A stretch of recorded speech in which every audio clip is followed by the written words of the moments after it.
Yes, well, welcome back. We've just seen Australia victorious over the Welsh at Cardiff Arms Park to the tune of 23 points to 6 and scoring 3 tries to 0. But, Tony, I must say, the first half, it didn't look like it was going to pan out that way. No, it seemed very, very tight. The Welsh got a good lot of line-out possession, which sort of held Australia back to what their composure would usually be. But then the second half came around, the ball started rolling for Australia, the line-out started to come to us quite easily. Then we just went on. The great defence by the boys was fantastic.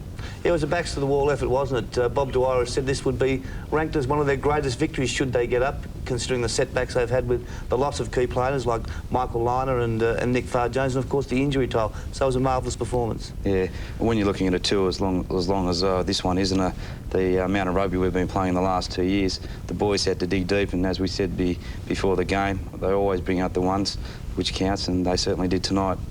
A couple of missed opportunities by the Aussies, but all in all, a fairly comprehensive victory, you believe? Yeah, I think so. I never in doubt in my mind the boys would win well, but there's always that little bit of a hesitation in your own mind, especially the first half. But when you've got defenders like Willie, Tim Horan, Jason Little and Paul Carozza, defence has been the main thing that's kept this team together, and as defence goes as well as what it did, the victories come along. Yeah, certainly some great defence by the Australians, and Willie O leading the charge there, but there's also some marvellous play. A bit of trouble picking the player of the game, but we went for the David Campese try, and it all started when Dan Crowley regained possession deep inside the Australian half. Chance, Jason Little with a kick throw. Campese, what wonderful skills. He will score. Campese, they won't catch him. The try-scoring freak from Australia, David Campese, scores his 52nd try in international rugby, and he just seems to save it up. An opportunity, only one has come his way, and he literally snaffled it up with both hands. Well, for those amongst us who think David Campese is getting old, he had a lot of chasers there, a lot of young guys after him. And he got there. Let's see, was he onside? Who cares? Jason Little, beautifully judged kick there. David Campese, look at the chasers coming. Even though he's got that receding hairline, look at him go. They're not going to get hold of him. There's absolutely nothing wrong with that either, Nick, let me tell you. No, you put it in the... Yeah, super try, David Campese. He put the icing on the cake for the Wallabies as far as the points were concerned, pushed them up to 23 points. But if you think that was the play of the game, you should get along and get the video of the Australian rugby side on sale now at 1995, called Rugby 1992. A marvellous bit of footage there of the entire Australian season of 92, victories against the All Blacks, Scotland, the Springboks, and now, of course, their tour to Ireland and Wales. But that's not the only rugby video out. Whilst they were in South Africa, they made a video that would become and will become a collector's item. It is to be launched officially next week, but if it comes out near you, please don't miss this one. It's the South African rugby video, and it promises to be some wonderful viewing. South Africa, Australia. Finally they meet for the first time since 1974. The Wallabies have made a film of this tour. We've included all the action, plus a behind-the-scenes look at the fun and drama with the players themselves. Phone now and use any of these cards and you'll have a chance to win a return trip to New Zealand for the 93 Bledisloe Cup, a signed Wallaby jumper and other prizes valued at over $3,000. Or drop into any of these stores and pick up your copy of the African campaign. We think it'll make the perfect Christmas gift. Yeah, certainly will make the ideal Christmas gift, not only for rugby fans, but for anybody interested in Australian sport. Please stay with us. We'll be back in just a moment.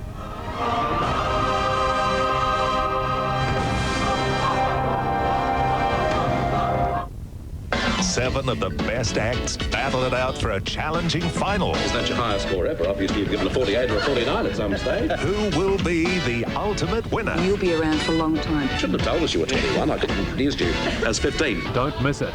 A New Faces final, 6:30 tonight on NRTV.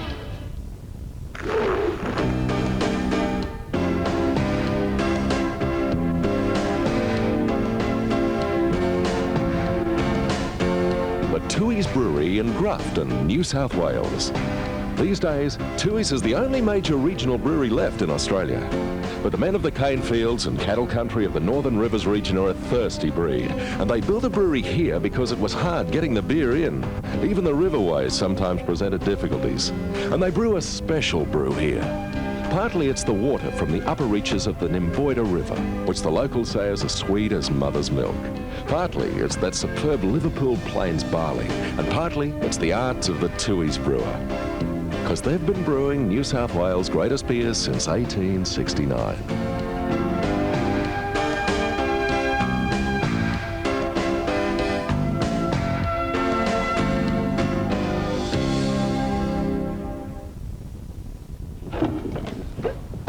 That?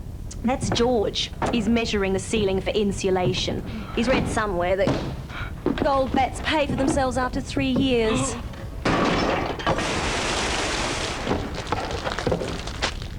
Oh, yes, hello. I'd like to arrange a quote for someone to supply and fix some Bradford Gold Bats insulation. Rather quickly, if possible. Make a difference. Sure will. Thanks ever so. How's hubby? Oh, he's fine now. Okay then. Bye-bye. In a perfect world, you'd always get the haircut you wanted. And your car would be cute and sporty with an O2 engine to give you more power for less fuel. It's not always a perfect world, but at least the Corolla hatch is for real. C-O-R-O-L-L-ing along, Corolling along. Perfectly. Oh, what a feeling.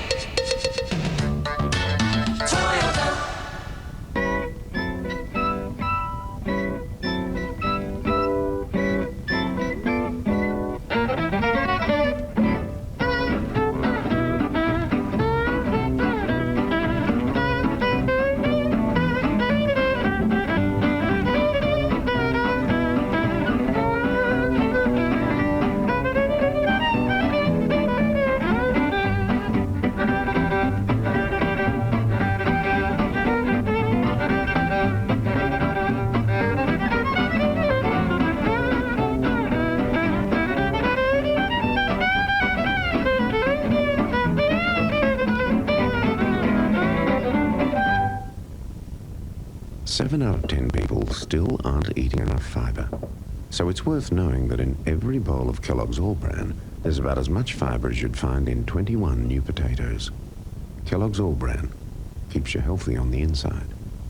Ian Baker Finch, Wayne Grady, Roger Davis, Brett Ogle. The final day of the Ford Australian PGA live at Concord from midday today on NRTV.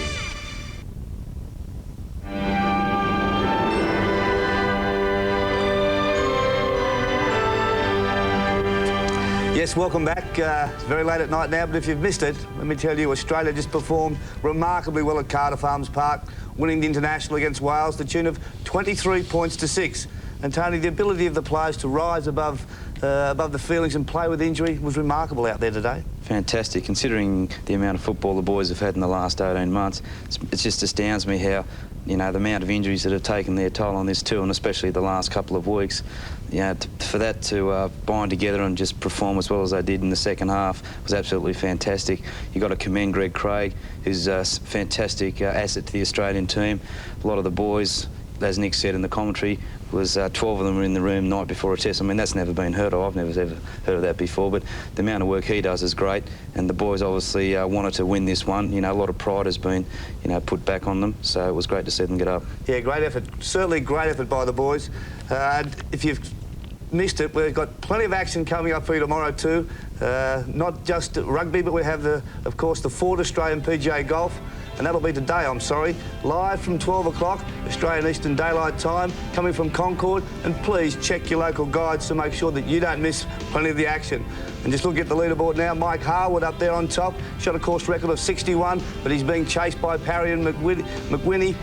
4 shots ahead of the boys are Hughes, Morse, Iwasaki, Smith, with Ogle 1 shot further back. And you can get a replay, you can watch a replay of this game on Monday. It'll be 11 o'clock, but please check your local guides for that. It's a game you don't want to miss. Australia versus the Wales. Catch the replay. And last but not least, the last show of the year for Mike Gibson, the man they call Mr. Sport, and his offsider Eddie Maguire. Should be a great one. All the top in sport coming to you Thursday night at 11 p.m. And talking about the last of the games, the Australian versus Barbarian match should be a super game. Live from Twickenham next Sunday, 12:45 Eastern Daylight Standard Time. Again, check your guides, but that's going to be one hell of a match. We look forward to bringing it to you. Yes, on behalf of our commentators in England, David Fordham, Simon Poitevin, and of course Nick Farr-Jones, and on behalf of Tony Daly here, I thank you for being with us, and please have a good time.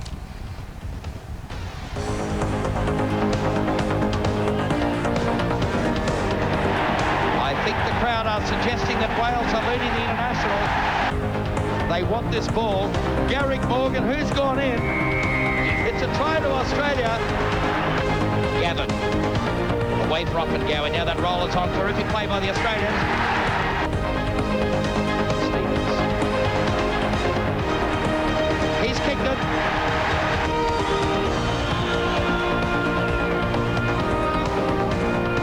He's kicked it. 3 more points to the Australians. Now a chance. Chase a little with a kick. Campese. What wonderful skills. He will score. Campese, they won't catch him. The try-scoring freak from Australia, David Campese, scores his 52nd try in international rugby.